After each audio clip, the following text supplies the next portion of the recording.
Okay na? Okay, sige. Mga kababayan, Assalamualaikum warahmatullahi wabarakatuh. Madayaw ngayong adlaw kaninyong tanan. Magandang araw sa inyong lahat. Sa mga nakaraang araw, marami ang humihingi ng reaksyon, komento, o damdamin. Damdamin ko sa issue ng impeachment na naihain laban sa akin. Sa kabila ng aking mga naging pahayag ukol sa planong impeachment sa mga nakaraan na buwan, ang tanging masasabi ko na lamang sa puntong ito ay God save the Philippines. Bukod dito, nais ko na lang ipaabot ang aking taus-pusong pasasalamat sa mga kababayan na patuloy na nagdarasal, sumusuporta, nagtitiwala, at patuloy na nagmamahal sa akin. Manalig kayo dahil sa taong bayan ang tagumpay. Syukran.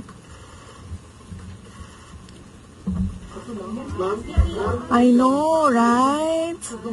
Braille. 3 questions, no follow-up. Okay. Oh. Ay, ayoko na. I'm okay. Oo.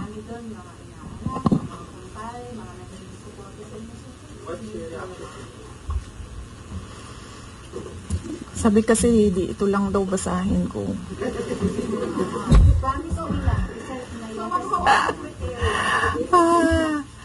We've already started preparing the moment Franz Castro announced the impeachment plans, which was November of 2023. So November of 2023, there were already lawyers doing their work for the impeachment. So we leave it to the lawyers. Last question.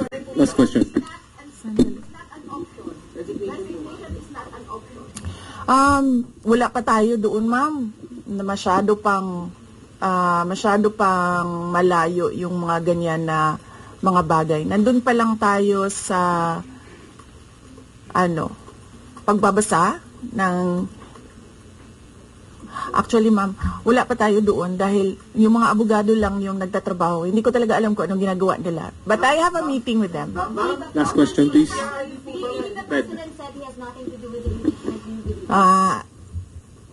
I do not want to answer that question. Next. Ma'am, confirm po ba na si dating Pangulong Duterte isa sa mga abogado niyo para sa impeachment? I do not want to answer that question. Yes, ma'am. Nakikita niyo po ba na may hahalin tulad ng sitwasyon ngayon ng bansa sa 1984 ni George Orwell? I do not want to answer that question. Last question.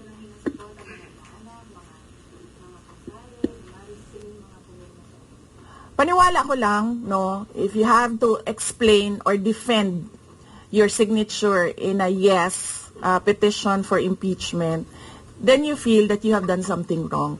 Kasi kung wala ka namang ginawang mali, bakit mo i-defend yung pirma mo? Thank so you. Yun yung paniwala ko. Ma'am, naniniwala po ba kayo na may gumalaw po for the impeachment?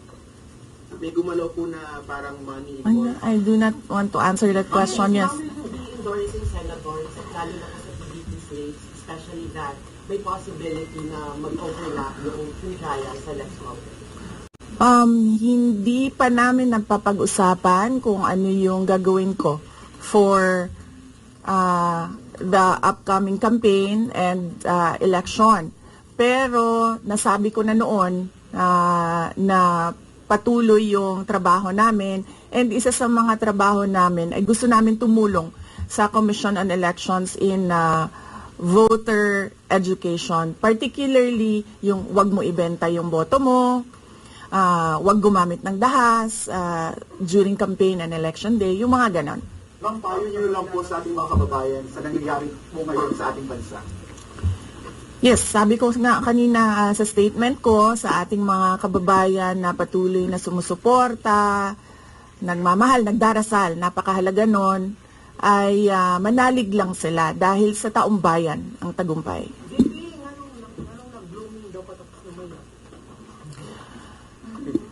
Ngano na akadri sa Manila na taga Davao man ka? Thank you, OVP Lydia. Yes, sir.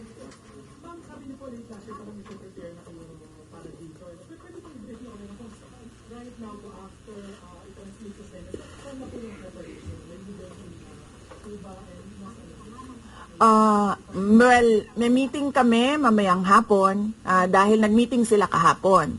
Hindi ako sumali, so merong briefing, legal briefing mamaya ang mga lawyers. So I will know more this afternoon. Pakikita nyo na yan pagpasok nila ng kanilang entry of appearance. Ma'am, tuloy po ang trabaho kahit may pinaghahandaan po kayo. Yes, sir. Opo. Kakatapos lang po ng planning conference ng Office of the Vice President. So we did it last Tuesday, Wednesday, and Thursday para po sa 2025 and 2026. So for 2025, may mga maapektuhan ba na programs ng OVP? Yes, nag-announce na kami na wala kaming wala kaming burial and medical assistance dahil tinanggal yung line na yon sa budget. So hindi ka na pwede maglagay ng budget How doon. about the other programs now? Tutuloy siya. How confident are you that you won't be convicted in the impeachment court? Wala pa tayo. Masyadong pang malayo yan, ma'am. Wala pa tayo. Hindi pa natin inaano yan. Final question, Na-assess ngayon. So, do you Final know question. you are number 143? Nagtanong ka na ba? Kanina? Sige, ikaw. Final question, Lance. Before na you will seriously considering to run for 2028, now na may impeachment na, are you more decided to run in 2028? Okay. So, wala pa tayo dyan. Wala pa tayo dyan. But, nasabi ko naman di ba, paulit-ulit kung we are seriously considering that. But it's difficult to decide without numbers. So, kailangan malaman yung surveys and numbers. Sa next year pa yun. Oo. Sir, nagtanong ka na? Sir. Yodo Yes, News, sir. Ron. Are you concerned na yung possible consequence that you can be disqualified from public office kung magkaroon ng conviction? Yes, sir. Oo. Alam ko po yung penalties ng impeachment. And the moment na nag-resign ako sa Department of Education, before ako nag-resign sa Department of Education, pinag-isipan ko na lahat yan. Sa ngayon ba, masasabi ninyo na lalo pa kayong nainganyo na ituloy ang pagtakbo sa 2020 presidential election? Nasagot ko na ata yung kanina sa question ni Sir na nakaitim. Sir. Number one in the articles of impeachment was your assassination threat to the president. Do you regret making that statement last time? I did not make an assassination threat to the president. Sila lang nagsasabi niyan. Sila lang nagsasabi may assassination. Sila nagsasabi may assassin, may gunman. Next po, GDB. Not say that. Sola. Ano po kayo if confident kayo sa numbers ng House and sabi nyo, hindi kayo confident. And nagkatotoo nga, ngayon sa Senate, you said na parang meron kayong confidence sa mga senador. So, ngayon, how do you feel about that? Do you still feel confident with the numbers in the Senate? Sandali, Mama. Kailan ko sinabi yun, may confidence ako sa numbers sa Senate? Just sit down. Ano exact na sinabi ko? Sorry I cannot remember the exact words that I used. Parang nag-confident kayo with regards sa Senate, sa mga friends and allies ko. Unlikely ako magsasabi ng ganyan ba. Pero I need I will answer that next time. Now, sa Senate, supposedly received nila yung impeachment complaint the other day, pero nag-close sila kagad because of the last session. Well, that is their prerogative as a body, no? So we have to respect the Senate kung ano yung desisyon nila dahil sila yung mga nandoon sa loob. So far, you feel assured about your allies in the Senate? We haven't talked. I have not talked to my friends in the Senate. Wala. Last question, please. Bakit? She's told lang daw na impeachment po, ma'am. Sabi daw po niya, she opposed to impeachment daw po. Bakit kaya? Maybe we should ask. Maybe we should ask her first. Bakit niya ibablock yung impeachment? Ma'am, how do you feel po? Sabi ni DDM, hindi niya supportado yung impeachment. Pero number one na, unang-unang pumirma yung anak niya. Consulted actually. He would consult. Kasi sabi, ito lang daw basahin ko. Yan, ang daming nagbabantay sa gilid. Nausap niyo na ba yung father niyo after your impeachment? Wala pa. But nagpadala ako ng message through sa kanyang assistant and sinabi ko na ano ba sinabi ko? Hindi ko maalala. I think I said everything will be all right. Yan ata ang sinabi ko. His reply was a song. MacArthur's Park. So, nagpadala siya ng video na kumakanta siya. Hindi ko pa nabasa, ma'am, yung complaint, but I understand lahat ng mga complaints na na-file sa House of Representatives, nabasa na ng mga lawyers.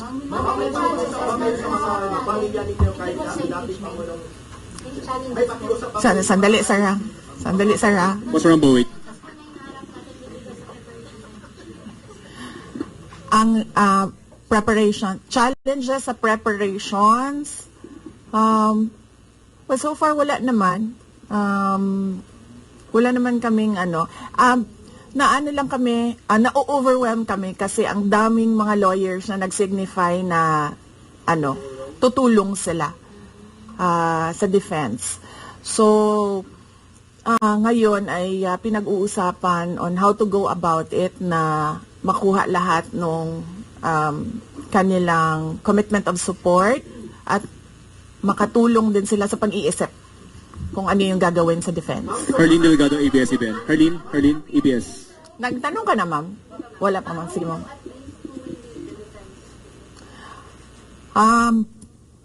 Sabihan ko na lang sila na mag-announce na sila kung gusto na nila mag-announce. Pero yung father niyo kasama pa rin. Kasi sabi niyo before, your father would be helping also. Well, he is welcome. He is a lawyer. So he is welcome to give his advice, input in the defense.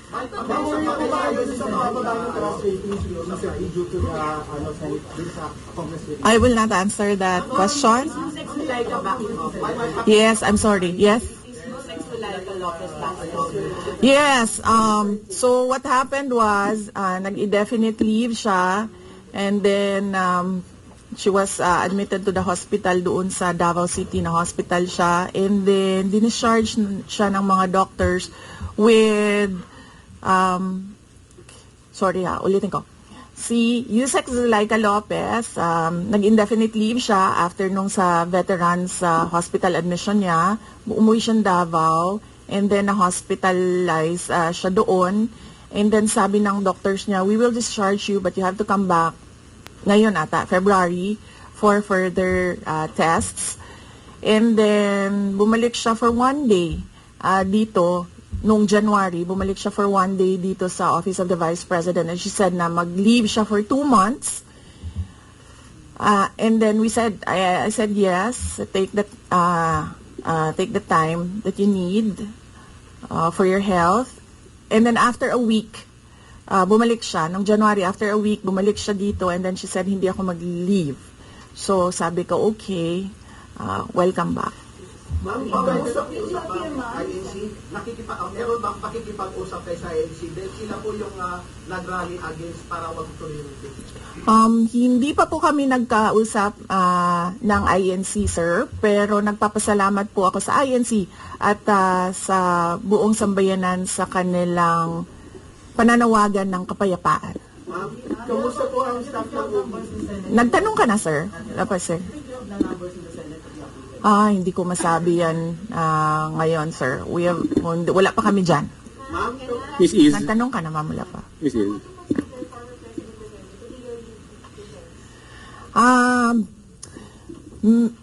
He will, maybe if he wants to, he can be part of the defense team. But because of his age and because of rigorous preparations in an impeachment case, baka sabihin ko sa kanya na wag na lang siyang mag-lead dahil medyo may edad na si former President Rodrigo Duterte. He's already 80 years old this year. Ma'am, kamusta po ang staff ng OVP after they heard about the impeachment po, ma'am? Ano po naramdaman po nila na you were impeached by the House?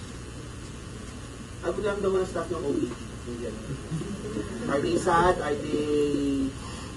they worried po ba, ma'am? Hindi ko alam, pinagtatawanan lang nila ako dito sa gilid kasi hindi daw ako sumunod. Sabi, basahin lang daw talaga ito. Ha? Okay. Kung pwede namang hindi, and I understand, pwede naman. Hindi na. Oo.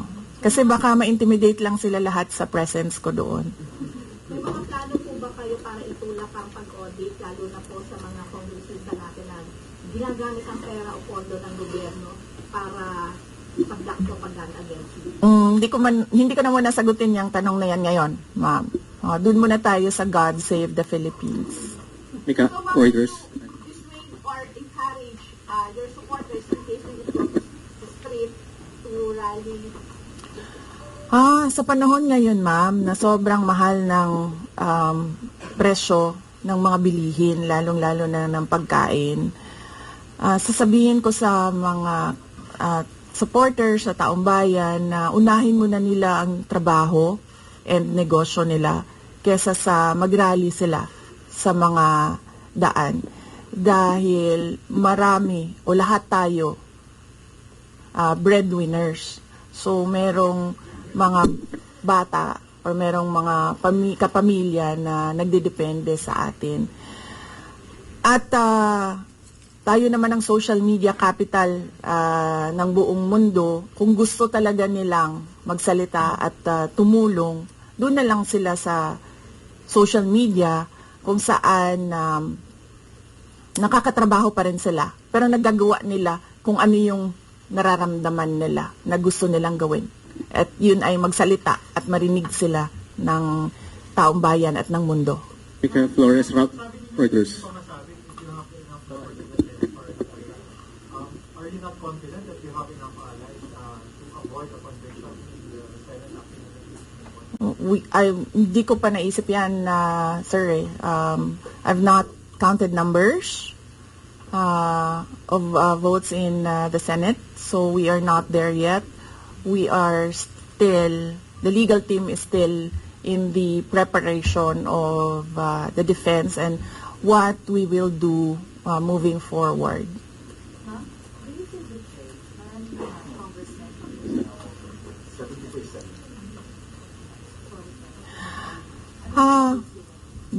Do I feel betrayed?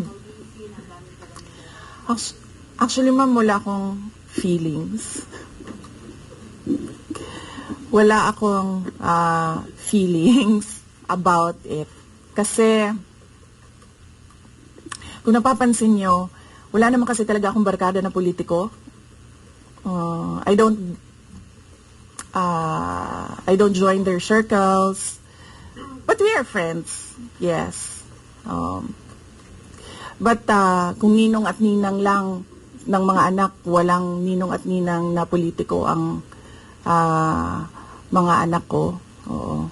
Maliban kay Stonefish, dahil nandoon si former President Erap Estrada. So, I don't move in the circle of politicians.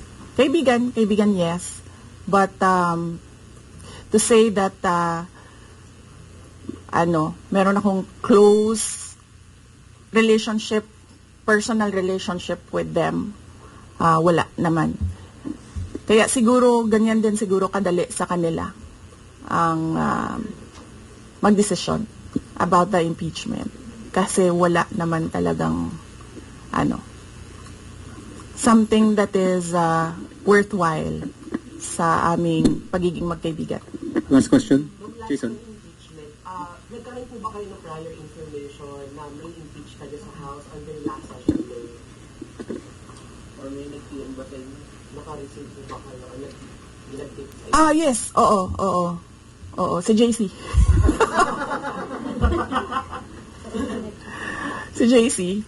Hindi siya natulog. Sabi ko sa kanya, matulog ka na, JC, kasi ang mangyayari ay mangyayari kaya sera-sera. Diba? Ma'am, comment nyo lang po, ma'am.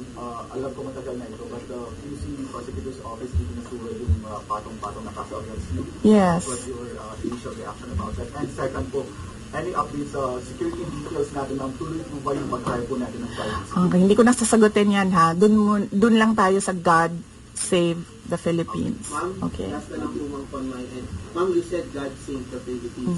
Gaano na po palala ang problema ng Pilipinas ever since na nagkaroon ng issue sa impeachment na ito? Parang, ano po yung nakikita yung problem sa Philippines ngayon? Bakit nila ininay itong impeachment na ito? Gaano kalala ang Pilipinas na pag-iwanan na tayo ng panahon at ng ating mga kapitbahay dito sa region at napag-iwanan na tayo ng mundo.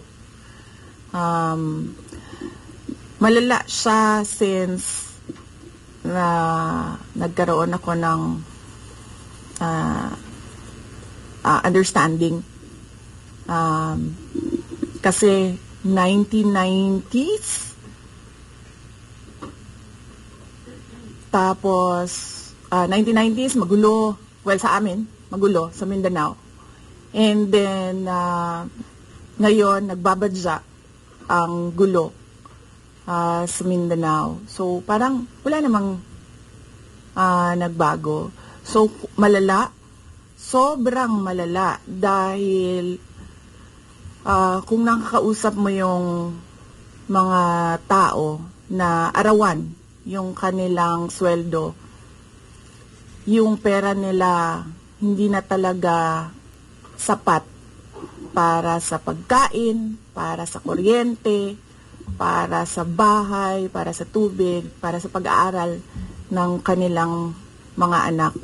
At kung basihan natin yung pag-alis ng mga Pilipino sa sarili nilang bansa ay sobrang malala dahil sobrang dami ng ating mga kababayan ang pumupunta, nakikipagsapalaran sa ibang bansa dahil wala silang makita na pag-asa, wala silang makita na oportunidad dito sa ating bayan.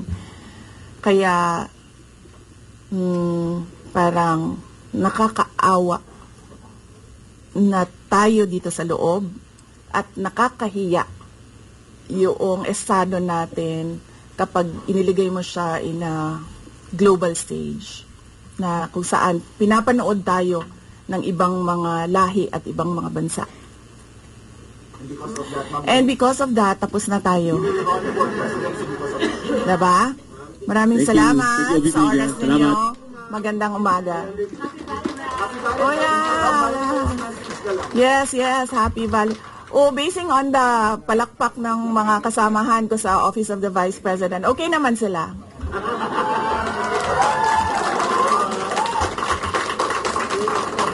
At mga Lenny supporters pa yan, ha? Tingnan mo, pero pumapalakpak sila sa akin.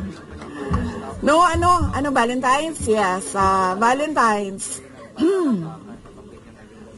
Alam nyo, mas masakit pa ang maiwanan ng boyfriend o girlfriend kesa ma-impeach ka ng House of Representatives.